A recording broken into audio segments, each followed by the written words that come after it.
Okay, so this is maybe it's a lot to cover everything in 1 hour, but I will try to share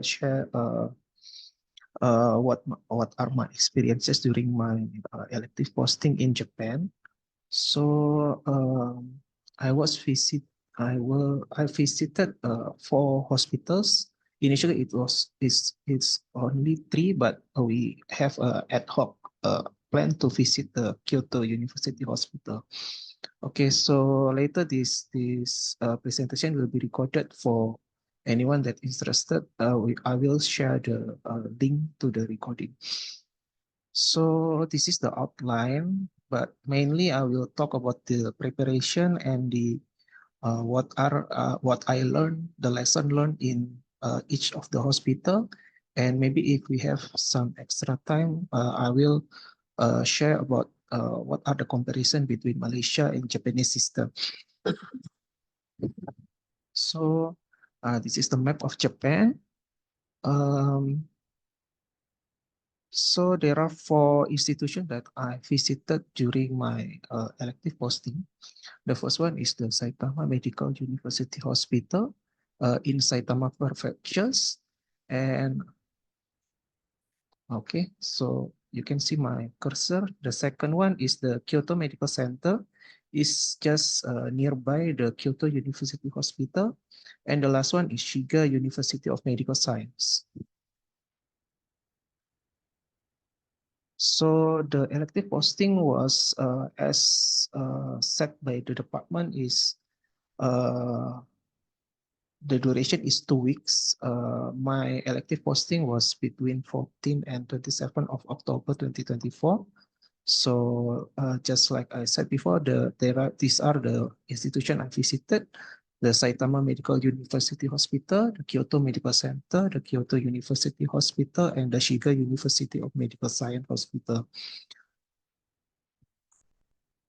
So these are the specific objectives that I am required to put in my letter to the institution before I requested my elective posting. So the Saitama Medical Hospital is famous for the clinical toxicology and analytical toxicology. The Kyoto and the Shiga University Hospital are famous for the critical care and emergency care department.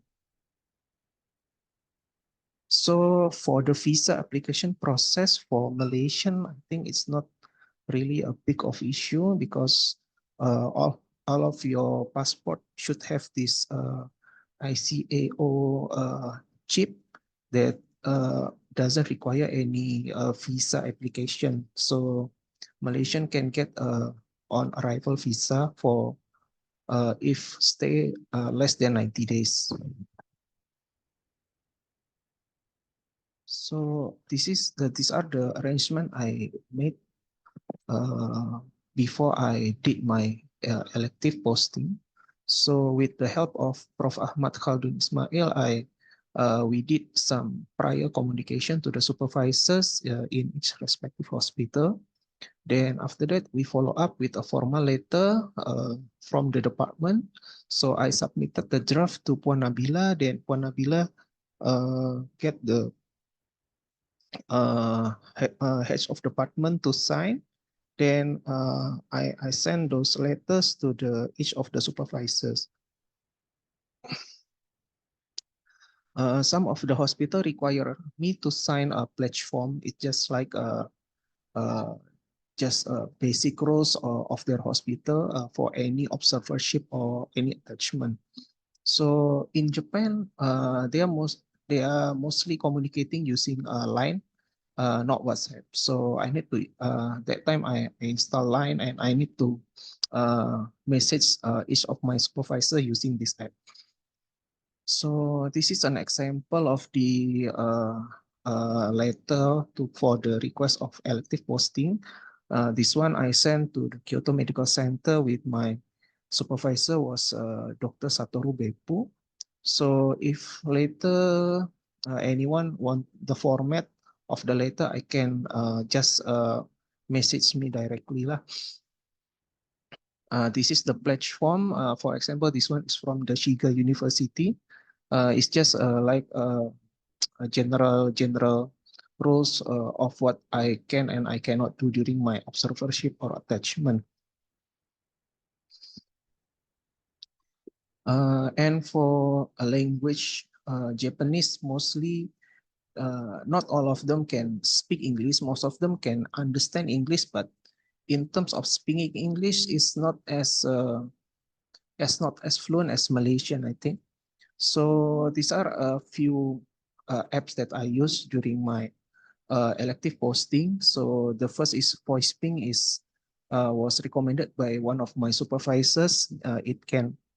It's like a direct transcription translation service. So for example, uh, I was joining the morning report or the passover from the night shift to the AM shift. So I just turn on this voice ping and then it will capture uh, all the conversation and translate it to English or to usually to English. Now ChatGPT can also do a live translation. You just ask the application to translate between what language you want to translate.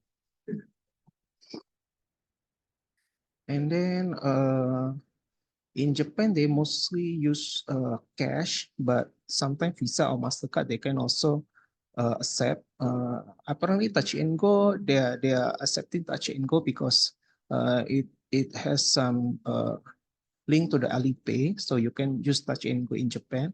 And for the train or bus, usually I use the iCoca card. It's the blue one. So my elective posting was on October. So it's the starting of autumn. So it's not that cold. So I just bring just one layer of jacket. That was enough. But if anyone want to go to the Japan also, you need to consider what are the season you are going to visit Japan, and bring comfortable shoes and bottle for your water, because the water in Japan is generally safe to drink and have a very high standards. Okay, so I think I will start first with the Saitama Medical University. This is the first hospital I visited. So this is the Saitama Medical University Hospital from the front. And on the left is the Saitama Medical University building for the students. So Saitama Medical University is located in Moroyama Town, Saitama Prefecture, just about 2 hours by train from Tokyo. Uh, the hospital was initially is a small hospital. If I'm not mistaken, it was a psychiatric hospital located in the district area just nearby the mountains. So in 1947, there was a Hachiko line derailment. It was a massive casualty incident. A lot of passengers were killed and injured. So since then, they recruited a lot of doctors to help with the aftermath of this incident. And over time, the hospital become bigger and bigger. And uh, they started to when the hospital become already established, became a general hospital from a psychiatric hospital. They established a university there, and as of now, it become a very big medical center with few branches around the Maruyama town. So it, in Japan, the emergency department is not only having the emergency services, but they can have other services as well. So for example, this is in the Saitama Medical University Hospital.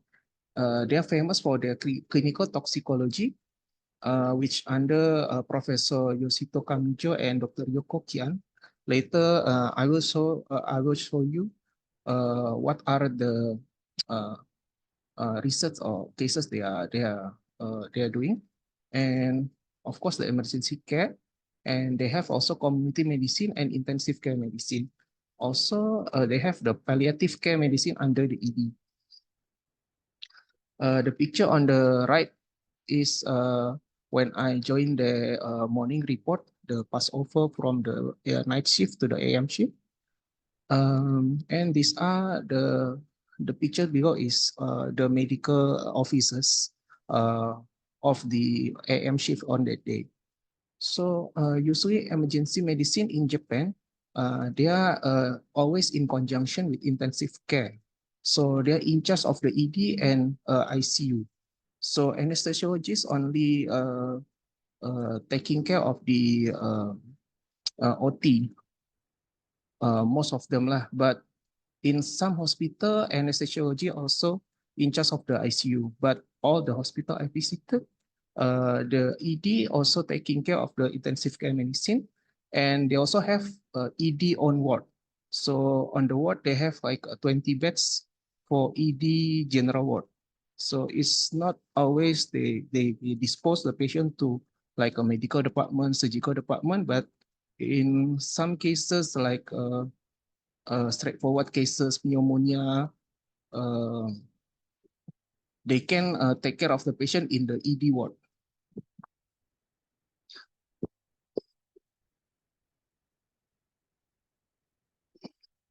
So this one is the photos is after we have our morning report. So the picture on the left is they're doing a briefing before the after the morning report, and then the middle picture is the nurse taking a dispatch call for incoming patient from the ambulance, and the picture on the right is the bed status. The top one is this is the male beds, female beds, private beds, ICU and ACU.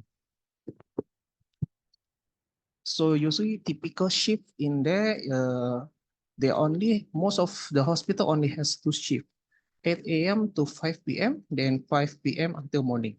And they have one EP on site and 4 to 5 medical officers, depend on the size of the emergency department. So if you look at this picture, the entry to the emergency department is on the left here. So the ambulance come here, and there are 3 beds here.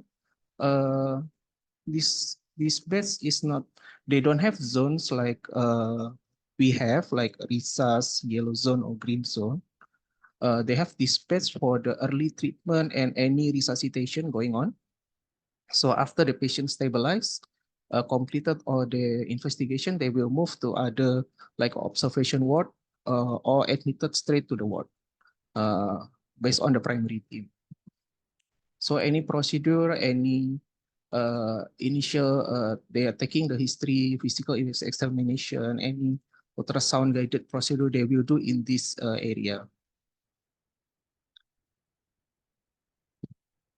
So if I'm not mistaken, this is our picture in the radiology department. So I think that time we have a suspected of aortic dissection. So everyone pushed the patient to the emergency department because the patient was not really that many, maybe just, they say they have only 30 patients per day, so about 15 patients per shift. So everyone pushed the patient to the CT, and we watch the CTA as it's going. And this one is the one with the grumpy face is the radiographer. And then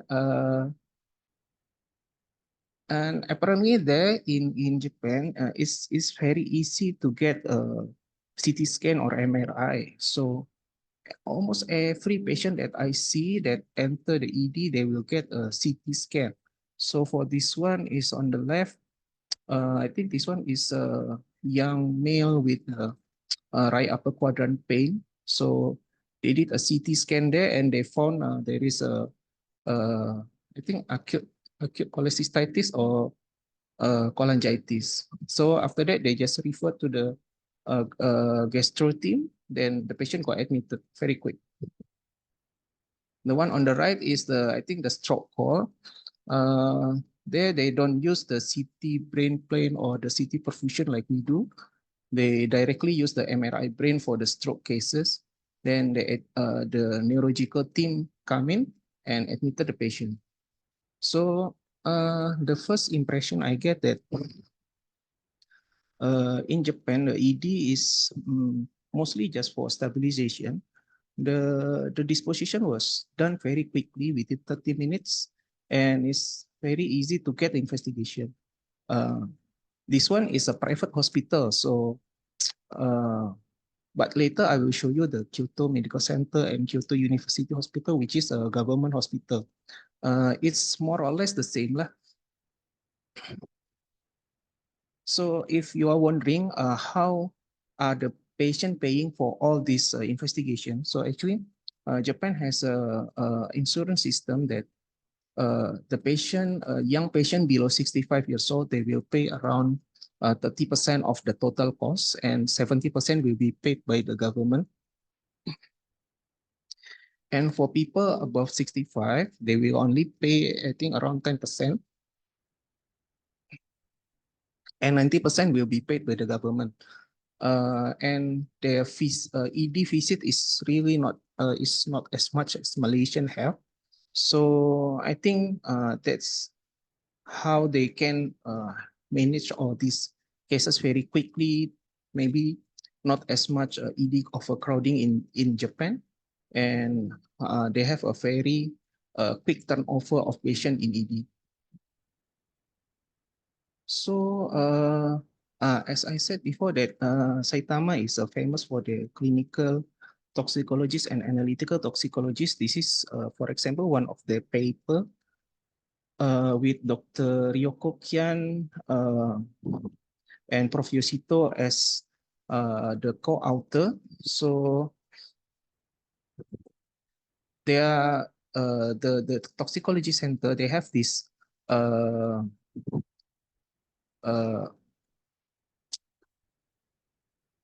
they have this liquid chromatography and spectrometry.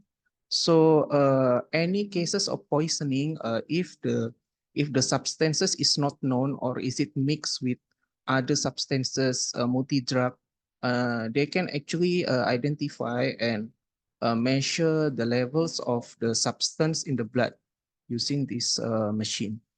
And for as we know that not all poison have a antidote. So what they do is they put the patient in ECMO and let the poison metabolize by itself. And then after a few days, the level in the blood will be low enough, and then patient can be weaned off from the ECMO.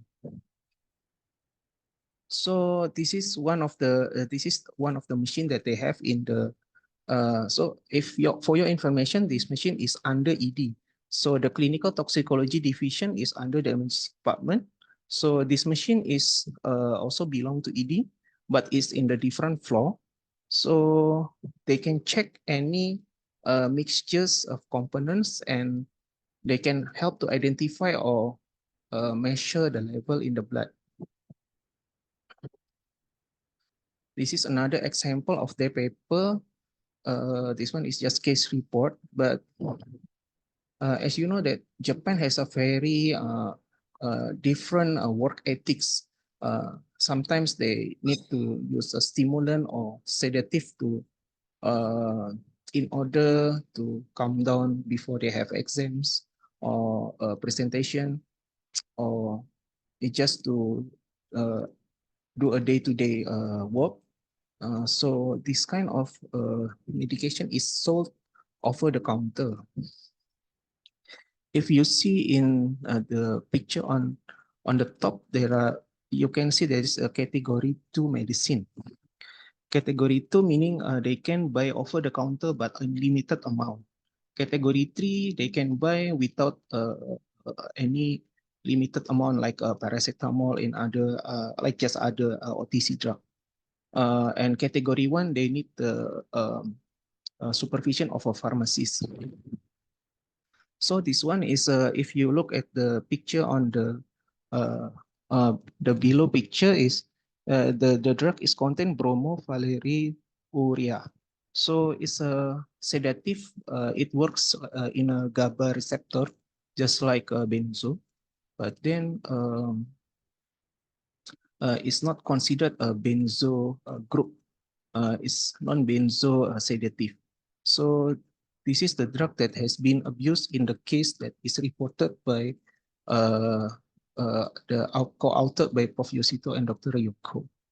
So in this case, they use the um, mass spectrometry to uh, measure the amount, the concentration in the blood samples collected before dialysis and after dialysis. So these are my supervisors there. So the head of the clinical toxicology division is Prof. Yosito Kamijo. He was initially a psychiatrist, and then after, okay, so in Japan, you are not limited to one specialty. So after you graduate, you become a specialist. Actually, you can take another exams to become, they call it a single boarded or double boarded specialist or triple boarded specialist. If you take another exam to become a specialist, like most of them have an emergency department, board certified emergency physician, and board certified intensivist. So for example, Prof. Yosito have a board certified psychiatrist. Then he told me that once he has a patient that committed suicide, he jumped from sixth floor. Then he felt that he cannot do anything to the patient. So he took exam for the emergency board examination for emergency medicine. So he's double boarded in uh, board certified in psychiatry and board certified in emergency medicine. And now he's has a subspecialty in the clinical toxicologist. Okay, moving on. So the next center I visited is the Kyoto Medical Center. It's located uh, in Kyoto in the center of the city. It's a government hospital. If you look at the logo of the hospital, it's just resembles a liver, right? So the Kyoto Medical Center is famous for the transplant services or transplant surgery.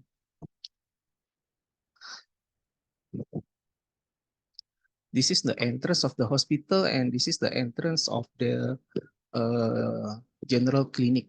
So actually in Japan, few of the emergency department is under the same roof, ED and the general clinic. So it's just like our green zone. So for example, sorry, I go back to the previous slide. So here, if you can see, this is the Saitama Medical University at night. So they actually have a green zone, but they are called the walk-in clinic, and it closed around 5 or 7 p.m. if I'm not mistaken. So in most hospital in Japan, the general clinic or the walk-in clinic are also under the emergency department. It's not like in Malaysia. They are under internal medicine or under surgery, but for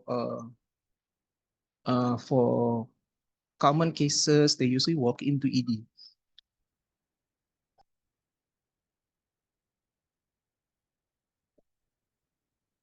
So this is the entrance to the Kyoto Medical Center, just on the right of this general clinic entrance. It's very small, nothing very exciting about it. And this is the emergency department. They just have one bed for resuscitation and stabilization. And after that, they usually just admit the patient to the ICU. So the ED is not as big as I expected. So after that, I don't have much to tell about the Kyoto medical center. Then this in the picture here, the one with the blue shirt is Dr. Cho. He's an emergency physician and intensive care specialist in the Kyoto Medical Center. He took me to take me around to the Kyoto University with one of his medical officers. Then we went to visit the Kyoto University Hospital. So this is basically their emergency department. All this is their emergency department. They have like 1, 2, 3, 4, 5 beds. This one is for all the patient coming in will be put here, treated here, taking the history, physical examination, investigation for X-ray or CT scan. They will push to the radiology, but all the procedure will be done here. And patient will be admitted to the ward or to the ICU. So as you can see, the size is not as big. Maybe it's not as big as ours, and the capacity is maybe just less than 20 or 15. They have another beds over there, but for a university hospital, it's not that big because the emergency department visit for 1 day is also not that much. It's only about 30 to 40 patients per day, not per shift, yeah, per day.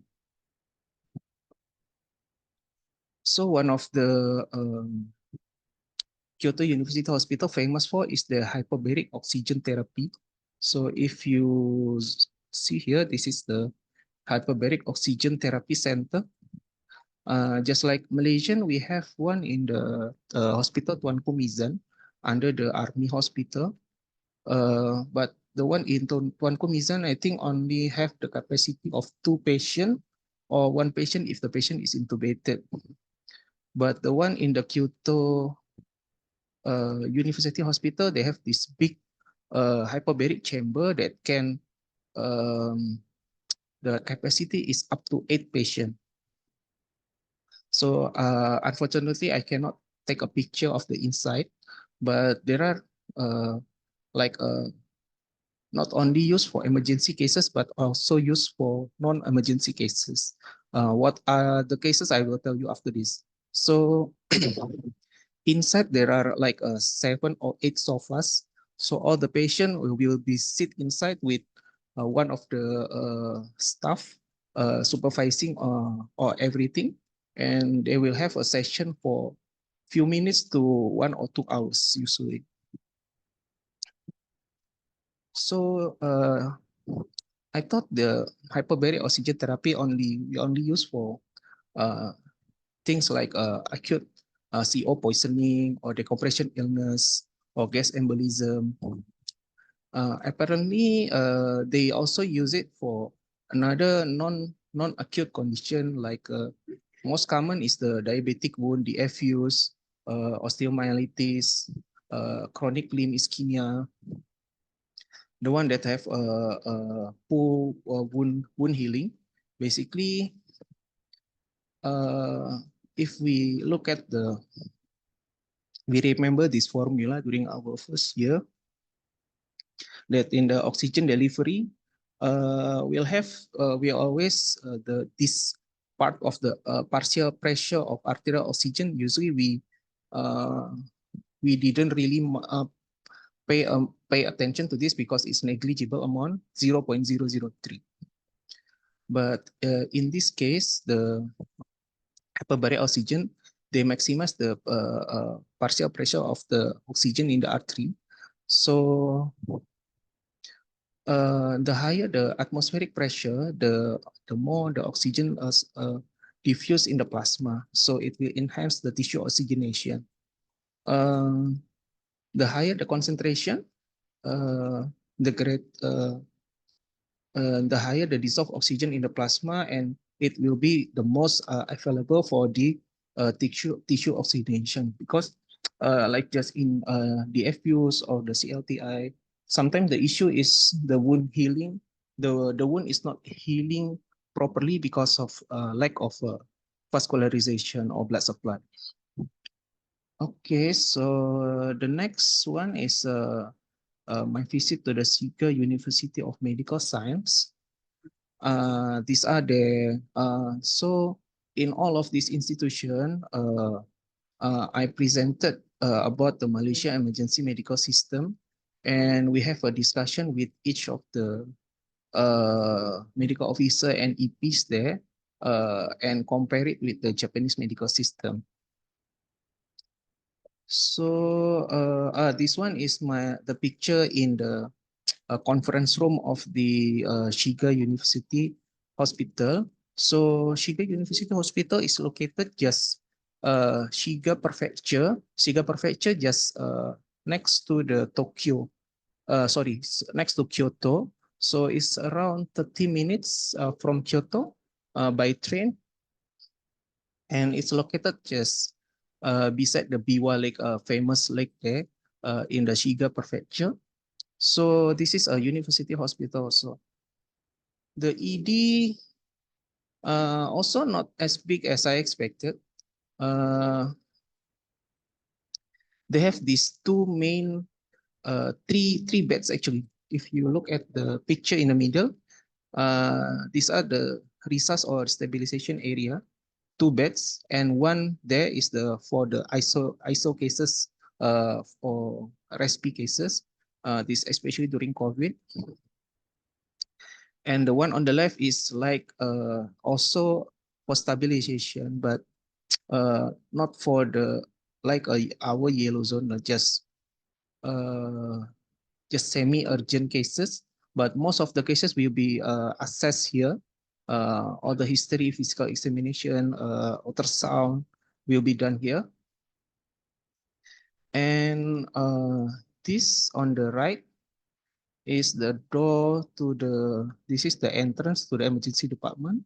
On the right is the waiting room for the walk-in clinic. And the door there is the access way to the radiology department. So this is the observation ward in the Shiga University Hospital. They already have 3 beds, so mostly empty because they don't have as much stranded patient or larger patient. Most of the patient can be admitted directly to the respective team.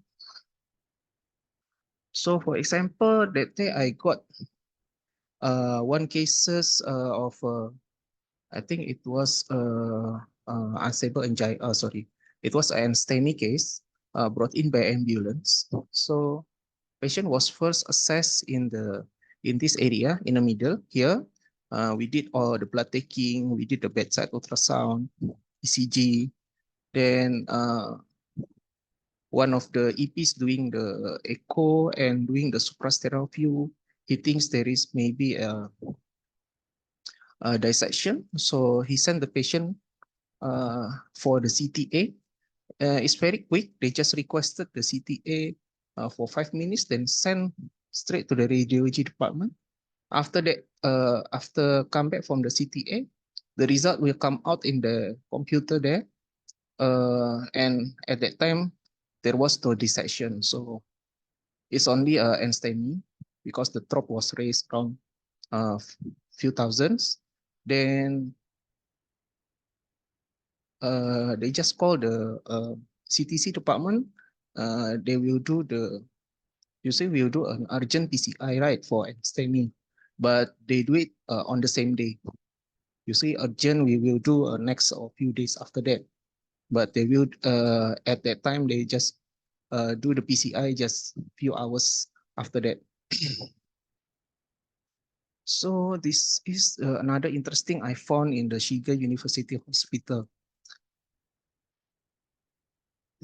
So if you look at in the middle, this is a ECMO machine. So extracorporeal membrane oxygenation. So later I will show you what are the indication and contraindication. But ECMO is, if you know that ECMO is pretty expensive, and Malaysia, I think only have few, less than 5 maybe. In some in IGN, Serdang, maybe UITM.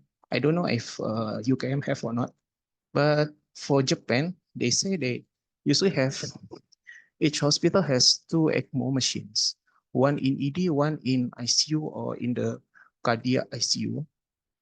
So this one, they just keep it in the store with the blankets and the patient clothes here, as you can see. And this all the guide wire and the tubing. So the picture on the left, you can see this is the guide wire and the tubing set for the ECMO. There, I also found this Reibua set. Reibua is resuscitative. I forgot um, the what is Reibua is resuscitative balloon aortic occlusion, if I'm not mistaken. So for any bleeding below the abdominal aorta, like in the femoral, maybe in trauma cases, or but it's difficult. Sometimes we cannot tourniquet, like in the junctional area, in the hip or in the thigh, we cannot really tourniquet. So they usually use the Reibua. They will put the catheter inside the from the femoral artery up to the abdominal aorta, and they will inflate the balloon to stop the bleeding. But this is just a temporary measure until they can bring patient into the OT.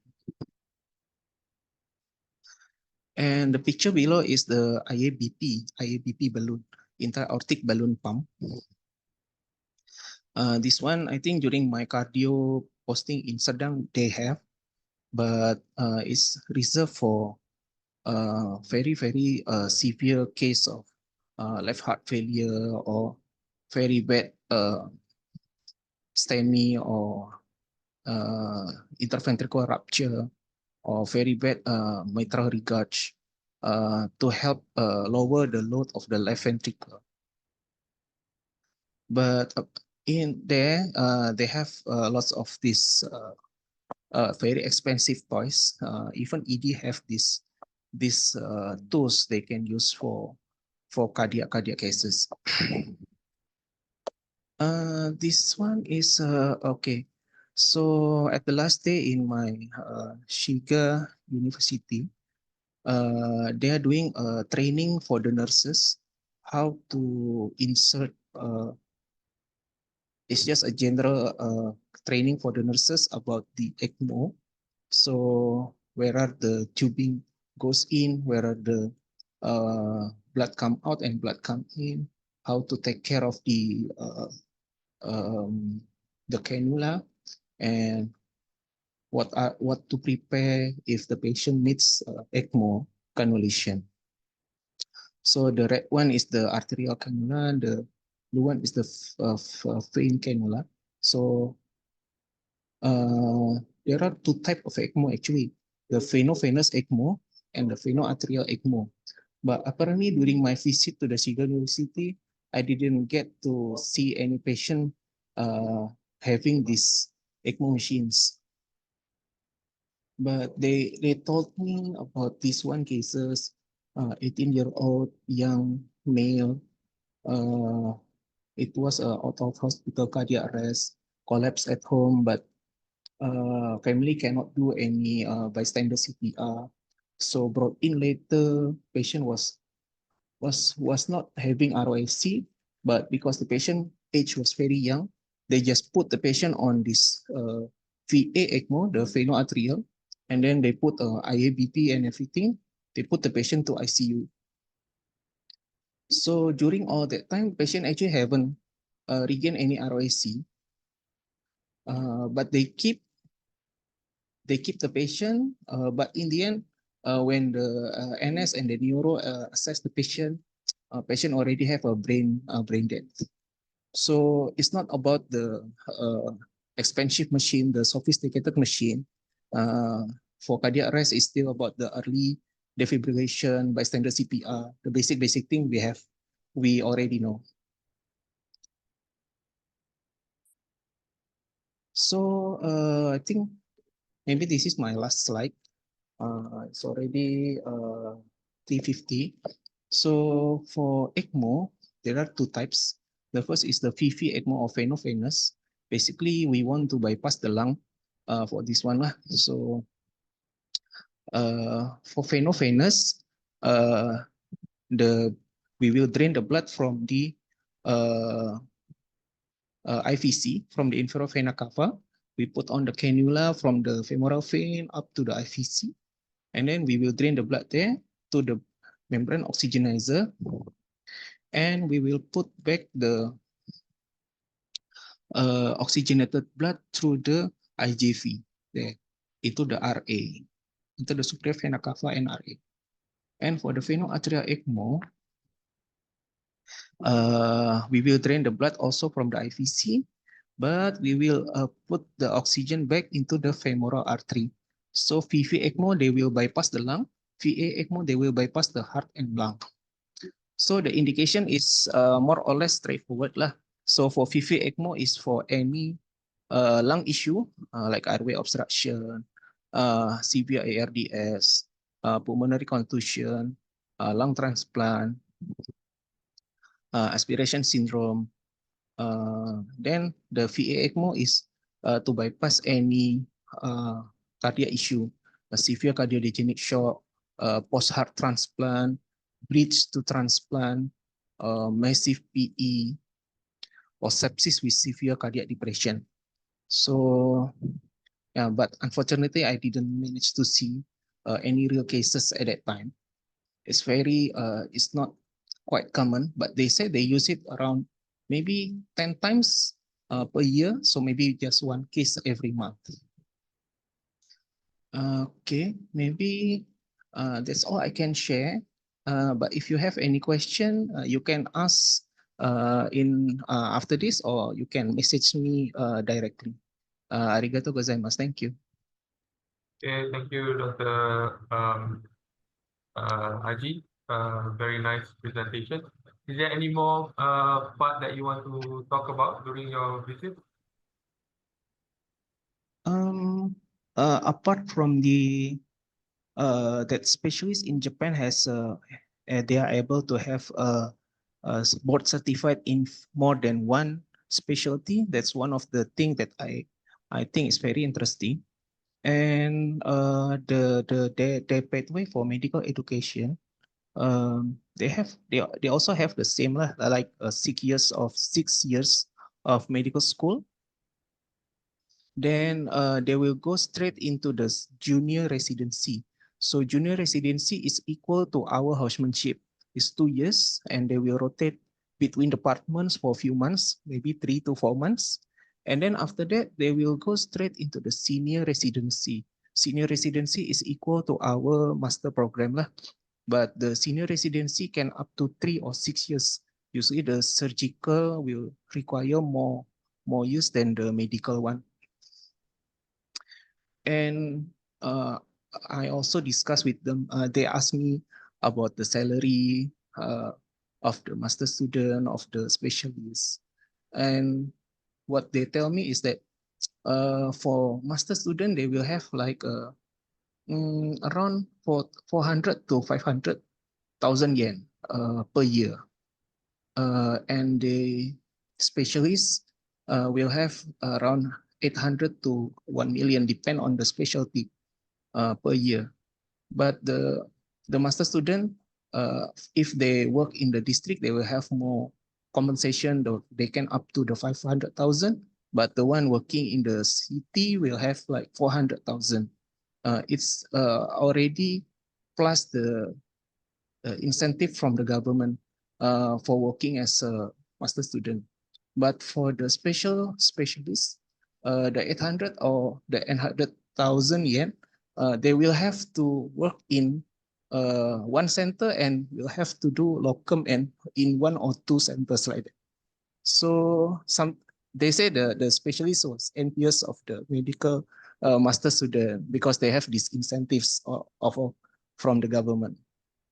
But despite all that, they say they are still, I think this is the issue in any country right now, even in Malaysia, Indonesia, in Japan, they don't have enough medical officers. They don't have enough specialists. Like a few of the EPs have like a double shift every few days. The MOs also have double shift every few days. I think what we can learn from Japan is also how they finance their healthcare system and how they have a very good healthy lifestyle, because most of the patient I see in Japan either above 80 years old, mostly above 80 years old, 86, 85, 90s. The young ones are usually just 16, 20 years old. They fall down from the bike, uh, but for minor injuries, or motorcycle, but not as many as Malaysia have. But most of the patients are above 80 years old. And because of the healthy lifestyle, it reduces their ED visits. And even though they have this very easy access to emergency department, they have the insurance coverage, everything. Even a foreigner are mandatory to have the government insurance. They will cover the foreigner there also. I think maybe that's all, bro. Anybody would like to have any questions? You can ask. You just put up your hand and you can turn on your video and your mic, and you can ask. Or Anybody? you can type in the Or you chat can also. type. Yeah, you can type in the chat as well.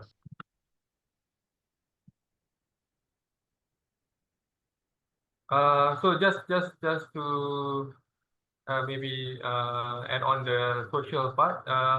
Do you have any issues in terms of your food and so on when traveling to Japan? In terms of food, yeah, bro. Yeah, whatever. Yeah. Or when Okay. So to get halal foods in Japan is mm, maybe it's not really difficult, but they already have a lot of a halal restaurant, but the restaurant open around 10 a.m. in the morning and they will close around 3 p.m. Then they will open back after 5 p.m. close at 9 p.m. So for my breakfast, I usually just go to the Family Mart and buy some like seafood onigiri or something lah. So you cannot be really strict about the halal foods. So if I just try to get the seafood uh, and avoid the beef or chicken, like that. Okay, so there's a question by Shaira saying, for the letter of intent, should we put observership or elective? Any difference? Mm, in the title of the letter, I put it as elective posting because that is what we have from the department. But then you can put observership or attachment in the body of the letter, and then later on in the attachment, just after the sign of the HOD, I put my objectives for the attachment, so that the receiving institution can understand what actually we are looking for in the what we want to learn from the institution. So I think it also depends on the consultant or your supervisor on site. So you have contact with them even before you send in the letter, right?